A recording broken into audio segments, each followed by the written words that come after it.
Price Lord இயேசுவின் நாமத்தினாலே ஒவ்வொருவரையும் டெய்லி மன்னா இருக்கிற இந்த கர்த்தருடைய வசனத்தை தியானிக்கும்படி அன்போடு கூட வரவேற்கிறேன்.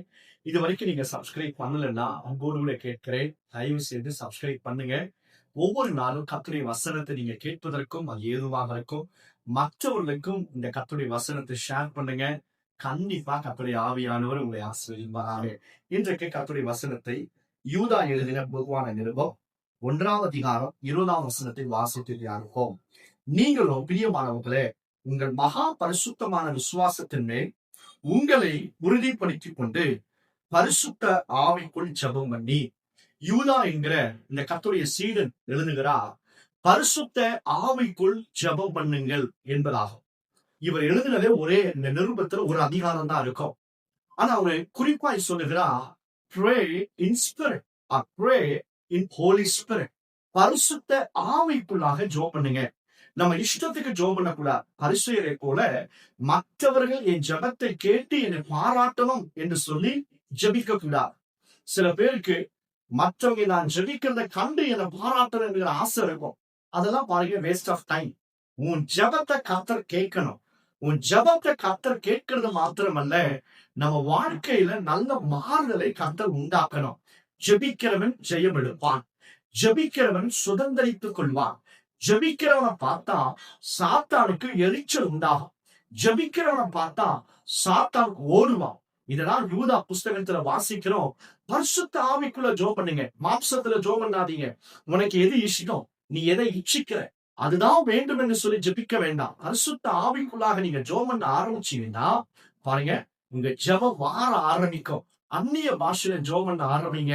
நீங்க அந்நிய பாஷையில ஜெபம் பண்ணிட்ட பிறகு நீங்க தாய்மொழியில தமிழ்லயோ இங்கிலீஷ்லயோ தெலுங்குலயோ மற்ற பாஷையில ஜெபம் பண்ண ஆரம்பிச்சீங்கன்னா, நீங்க மனசுல நினைக்காத விண்ணப்பங்களை ஆவியானவர் உங்க வாயில வைப்பா.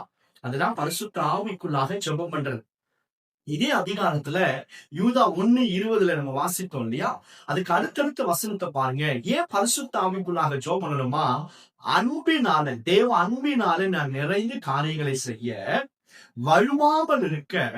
அடுத்தது பாருங்க, தேவனுடைய இரக்கத்தை பெற்றுக்கொள்ளவோ மாசில்லாதவனாக, கரைத்துறை இல்லாதவனாக தேவனுடைய சந்நிதியில நான் நிற்கும்படியாக பரிசுத்த ஆவிக்குள்ளாக ஜெபம் பண்ண வேண்டும். இந்த உலகத்துல நிறைய காரியங்கள் நம்ம பாவத்தை விளை செய்யும். நிறைய காரியங்கள் நம்மளை அசுத்தத்துக்குள்ளாய் நடத்தும். ஆனா பரிசுத்தமுள்ள ஒரு ஜீவியம் வாழ வேண்டுமானா, கர்த்தருக்காக எழும்பி பிரகாசிக்கணும்னா பரிசுத்த ஆவிக்குள்ளாக ஜெபம் பண்ணுங்க. ஒவ்வொரு நாளும் ஆவியானவரே என்று சொல்லி அவரை அழையுங்க, அவரை கூப்பிடுங்க. நீங்க எந்த இடத்துல இருந்தாலும் ஜெபிக்கிறதுக்கு உங்களுக்கு போர் அடிக்குதுன்னா பரிசுத்த ஆவியானவர் இல்லைன்னு அர்த்தம். பரிசுத்த ஆவியானவர் உள்ள இருந்தாருன்னா ஜெபமும் வேத வாசிப்பும் உங்களுக்கு ரொம்ப ஆசையா இருக்கும், பிரியமா இருக்கும், இன்ட்ரெஸ்டிங்கா இருக்கும். ஆவியானவர் இடைப்படுகிறத கிரியை செய்வதை உங்களால் பார்க்க முடியும். உங்க விசுவாசத்தை கர்த்தர் வர்த்திக்க பண்ணுவார். So pray in spirit. So மாம்சத்திற்குள்ளாக அல்ல, பரிசுத்த ஆவிக்குள்ளாக ஜெபம் பண்ண ஆரம்பிங்க. உன் ஜெபத்தை இயேசுவாமி கேட்பாரு. பெரிய காரியங்களை கர்த்தர் கொண்டு வருவார். சோமல்லாமா, பரலோக பிதாவே, நாங்கள் ஒவ்வொருவரும் ஒவ்வொரு நாளும் பரிசுத்த ஆவிக்குள்ளாய் ஜெபிக்க கிருபைத்தாரும்.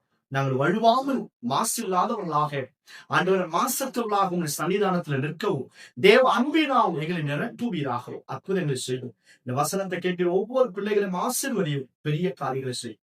இயேசு மூலம் ஜெபிக்கிறோம் பிதா. ஆமென். God bless you all.